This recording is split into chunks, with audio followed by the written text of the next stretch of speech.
c'est le village qui te convient. Va à Région Djeko. C'est ce qui fait de bien au village là-bas. Et vous allez travailler ensemble. Tu sais, Ividero, tu me fais pitié, quoi. Parce qu'au fait, on a l'impression que tu n'as pas cette capacité intellectuelle à régler tes problèmes sans les yeux. C'est-à-dire qu'au fait, tu aimes bien mettre tes amis dans le fauteuil blanc. Tu aimes bien mettre tes amis dans le fauteuil blanc, c'est-à-dire qu'ils viennent et ils n'ont pas le choix. Et comme tu es la maîtresse de ton émission, c'est toi qu'on regarde. Quand tu dis tais-toi, tout le monde se tait et tu la malmènes comme tu veux. Mais je vais faire un feedback un peu. Vous voyez, Mimi, je vais te dire quelque chose à toi, Mimi. Dans la vie, là, c'est pas compliqué. J'ai vu le poste de Agbore Stéphane qui dit que sa maman t'a fait des choses, elle s'est occupée de toi pendant chose, et lui-même, il a eu une relation avec toi pendant 8 ans. Et voilà comment tu remercies sa mère qui a tout donné pour toi. Tu vois, c'est ça le problème. Et tu vas mal finir, toi, Mimi, là. Parce que tu cherches du travail, sachant bien que Madame Brigitte Agbe, Bleu Brigitte, Madame Bleu Brigitte, Madame Brigitte Agbe, voilà, c'est Agbe, non Agbe. Stéphane Agbe, Bleu Brigitte Agbe, oui, c'est Agbe. Madame Brigitte Agbe, comme tu sais qu'elle ne s'attend pas avec Ividero, tu t'en vas la gâter pour avoir un travail. Tu vois, non? Ce n'est comme ça que ça allait forcément finir. Parce que tu n'as pas eu sainement ce travail-là. Moi, je m'en fous comment ils sont traités. Ce que tu dis est vrai ou faux, c'est pas ça qui me regarde au fait. Quel que soit ce que toi tu as vécu avec Madame Bleu Brigitte, tu devais savoir la fermer. Moi, peu importe qu'elle t'ait vraiment maltraité, c'est pas ça là. Je ne suis pas venu pour juger ça là d'abord. C'est pas ça qui me regarde. Là, c'est pas ça qui m'intéresse. Ce que moi m'intéresse, c'est que tu es obligé de détruire l'image de d'autres personnes auprès de d'autres personnes. C'est-à-dire que même s'il y avait le litige entre Ividero, c'est-à-dire qu'il y a pas la villageoise et Madame Bleu Brigitte, même s'il y avait des litiges, ce que toi tu es venu ajouter là, ça fait que les deux ne vont même pas se réconcilier. Peut-être que les deux avaient leurs problèmes, peut-être qu'après ils allaient arriver à s'entendre, à s'arranger pour se pardonner. Mais ce que tu as venu ajouter là, ah non, à cause de toi, les gens m'ont fermé toutes les portes, on ne veut pas que je travaille à toi, tout ce que tu as ajouté là, fait que les deux ne peuvent plus se réconcilier, ou ça va mettre du temps avant que les deux ne se réconcilient. Et ça, tu n'es pas une bonne personne. Toi, Mimi, personne ne devait t'avoir à côté. Tu as été la copine, d'après ce que Stéphane Agbe a dit, tu as été la copine de Stéphane Agbe pendant 8 ans. Donc moi, je conclus que peut-être c'est à cause de lui que sa maman t'aidait dans tout ça là. Parce qu'elle, peut-être qu'elle espérait que tu épouses son fils. Parce qu'elle se dit que peut-être son fils t'aime tellement que elle aussi, elle doit manifester cet amour-là vis-à-vis de toi. Une relation n'est jamais parfaite. J'ai des amis, j'ai des camarades et des connaissances. Et nos relations ne sont pas parfaites. Je n'ai pas dit que nos relations ne marchent pas, comme on veut. Mais je dis qu'elles ne sont pas parfaites. C'est-à-dire que je peux avoir un ami que j'aime beaucoup de tout mon cœur, mais qui peut faire quelque chose, qui peut poser un acte aujourd'hui qui peut me heurter. Ça prouve que notre relation n'est pas parfaite. Mais ça ne veut pas dire qu'il me déteste ou il est contre moi à vie, il veut me voir mourir. Non, il peut faire une erreur. Donc, dans votre relation, une relation d'au moins 8 ans, forcément, il y a quelqu'un qui va commettre des erreurs quelque part. Donc, si Madame Bleu Brigitte a commis des erreurs quelque part, ça ne te donne pas le droit de venir la nuire, salir son image, salir sa réputation auprès de quelqu'un sans qu'elle n'ait même, sans qu'elle n'ait eu la chance de se défendre. Ça veut dire que tout se passe derrière elle. Elle ne sait rien, elle n'est pas là, il n'y a personne pour la défendre. Et ils sont en train de la détruire, salir son image. Et certainement que Ividero va prendre ça, elle aussi, elle va aller raconter ça à des gens. Et c'est le monde des médias. Et Madame Bleu Brigitte, elle est dans le monde des médias.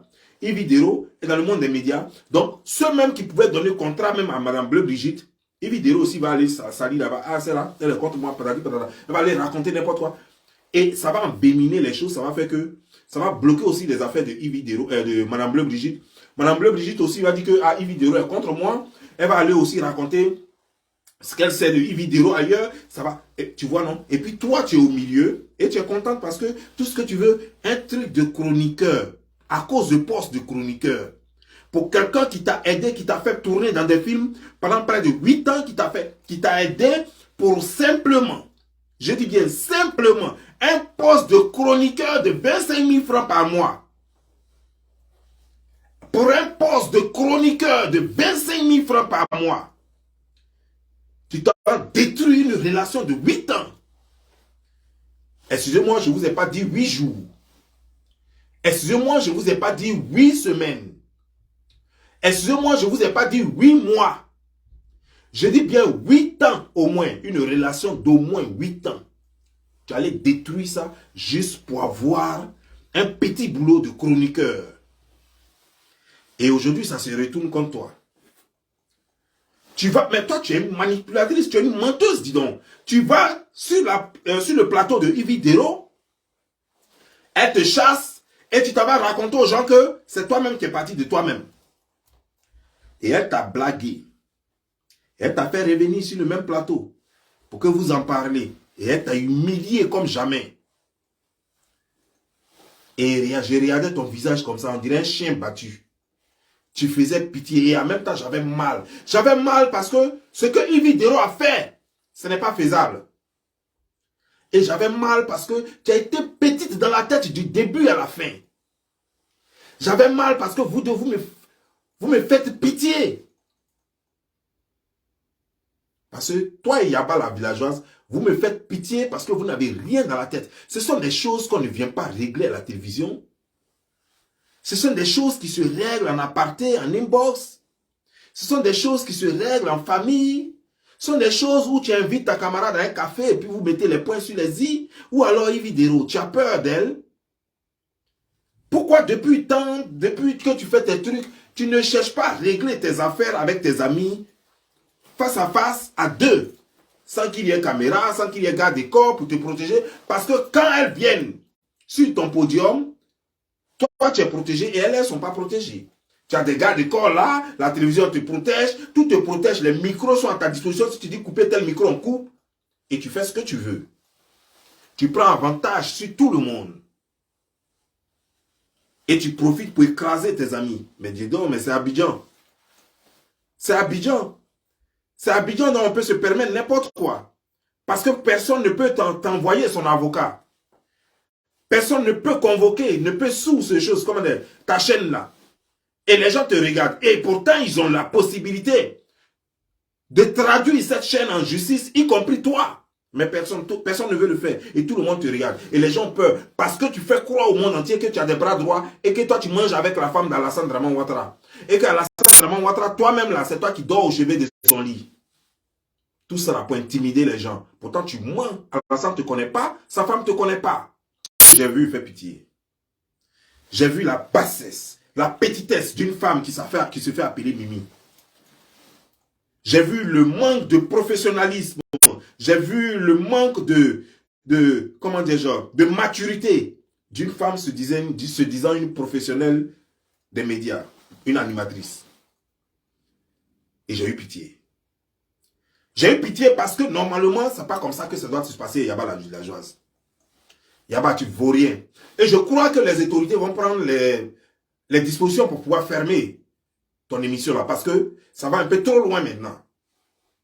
Tu n'es pas la seule en Côte d'Ivoire, ni dans ce monde, qui a des problèmes à régler avec ses amis.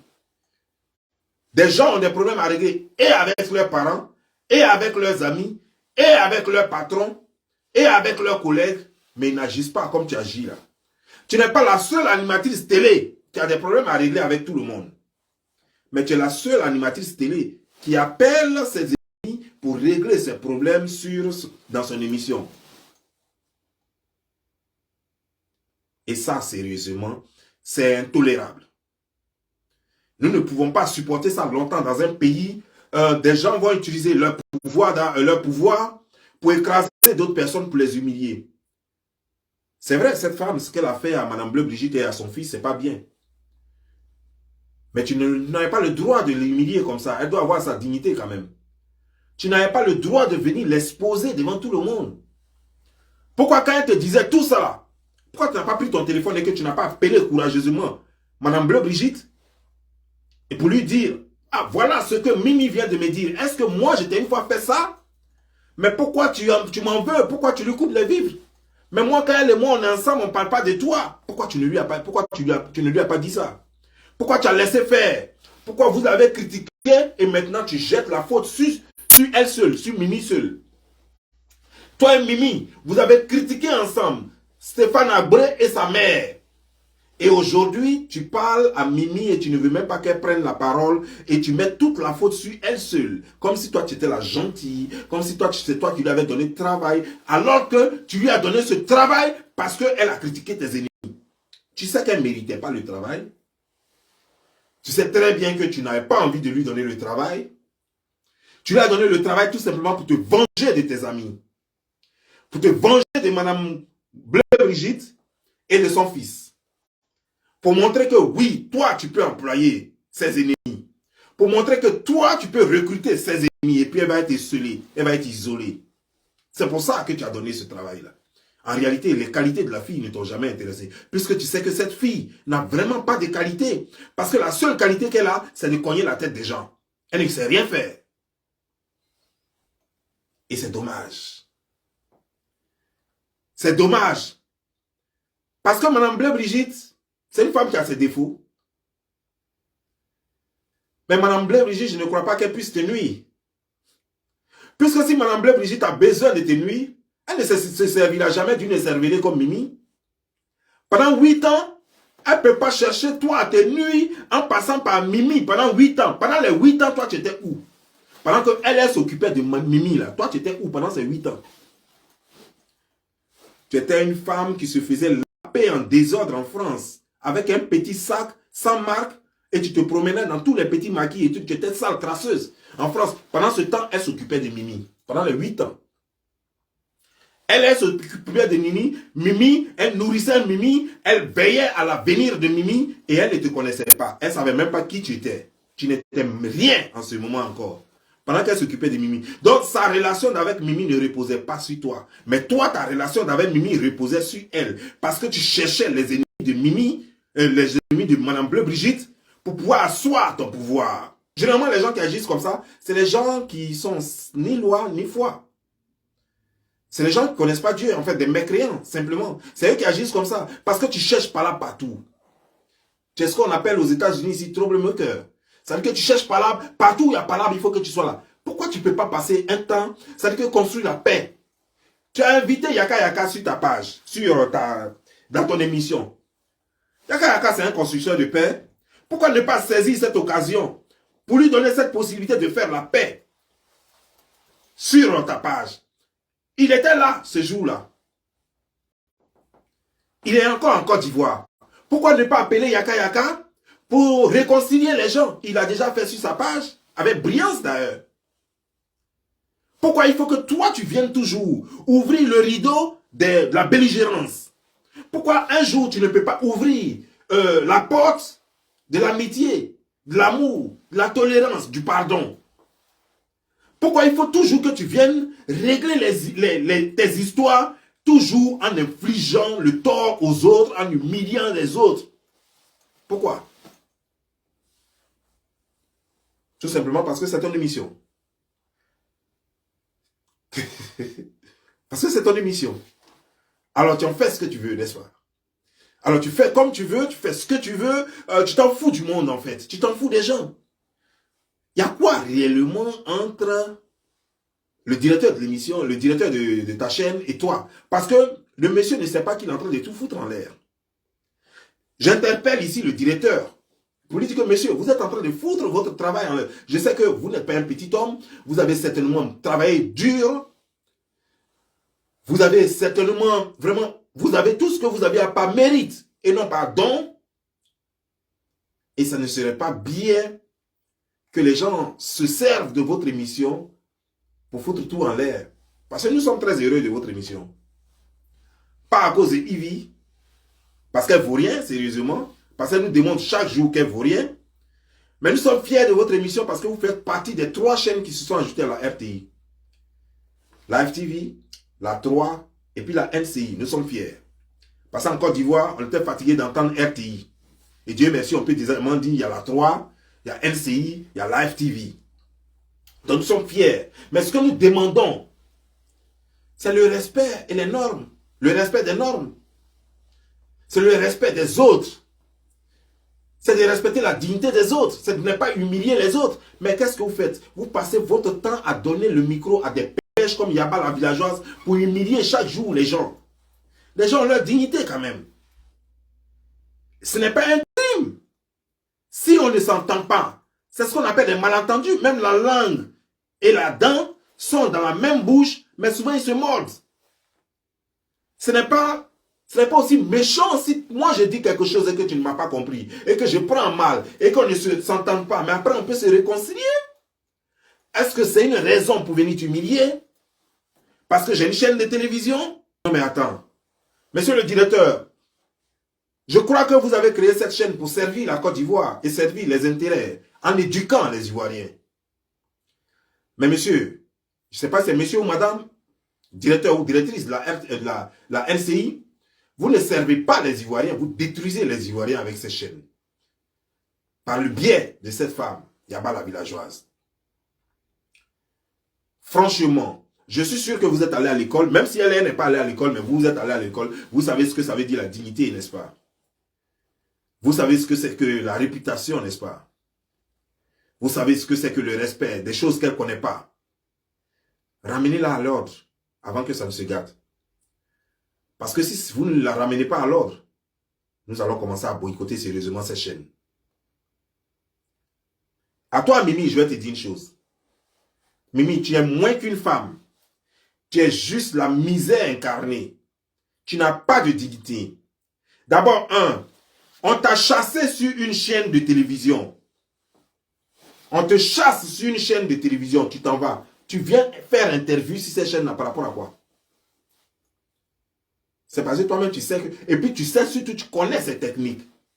Quelle que soit la personne qui va t'inviter, toi tu t'en vas chercher quoi sur cette chaîne-là? C'est pas que c'est pour t'humilier. Tu es aussi petite dans ta tête comme un moineau. Est-ce que tu es aussi petite dans ta tête comme un moineau? Tu n'es pas capable de réfléchir? Tu crois qu'il n'y a pas la villageoise, va te laisser. Et puis elle va te reprendre. Mais même si elle doit te reprendre, c'est pas en t'invitant de cette façon. Si elle va te reprendre, on te signe un autre contrat et puis tu le joues, tu viens faire ton émission, et vous ne parlez pas de ce qu'il y a eu avant. Mais elle t'appelle, elle t'invite sur ton émission pour te dire de parler de quoi? Et elle vient, elle t'humilie. Je comprends que ce sont les enfants comme Stéphane Abré avec qui tu peux vraiment sortir. Sinon toi, tel que je te vois, non, un homme responsable, un homme intelligent, on ne peut pas sortir avec toi. Parce que, franchement, quoi, si tu as avec un homme intelligent, je ne crois pas que vous puissiez même faire une semaine. Parce que le jour où il va ouvrir vraiment un vrai débat entre vous deux, il découvrira tes parents et puis en même temps il va t'égarer. Tu n'es pas une femme, tu es juste une pêche. Une vaurien, une conflictuelle, une fille avec la haine, une fille qui ne pourra jamais réussir, une fille qui est ingrate et qui n'est pas reconnaissante. Mimi, je suis désolé pour toi. Va au village, il y a de la place. Tu vas au village, c'est mieux pour toi parce que là-bas, tu peux aller au champ et tu n'as pas le temps d'emmerder les voisins. Parce que tout le monde prend sa machette et tout le monde se dirige au champ. Et au champ là-bas, tu n'as affaire qu'à les buts d'igname et à des rizières. Tu ne peux que parler aux oiseaux et aux écureuils. Et quelquefois, peut-être aux biches et aux agoutis. Ta place, c'est pas en ville. Parce qu'en ville, tu vas mettre tout le monde en palabre. Tes voisins, tes collègues, tout le monde. C'est le village qui te convient. Va à Région Djeko. C'est ce qui fait de bien au village là-bas. Et vous allez travailler ensemble. J'espère que Madame Bleu Brigitte, elle a appris de ses erreurs. C'est pas tout le monde qu'on aide dans la vie. Je ne te dis pas d'avoir un mauvais cœur. Il faut continuer d'aider. C'est comme ça que Dieu t'a créé. De toute façon, même si on te dit de détester les gens, tu ne pourras pas parce que tu montres que tu peux aider. Alors, il faut continuer d'aider. Mais seulement fais très attention parce que ce n'est pas tout le monde qu'on aide. Il y a des gens, quand tu les aides là, ils foutent ta vie en l'air.